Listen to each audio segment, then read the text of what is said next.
kopce už to asi nedojede. Slabý. Máme slabý baterky, Mišo.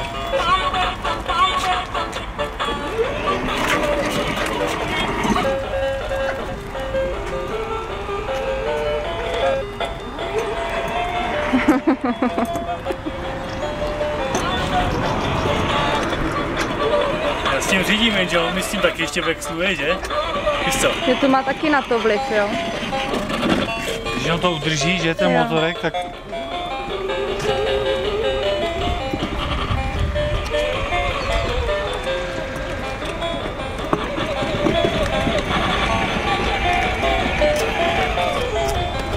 Chvilku nabijeme baterky přes noc, jo?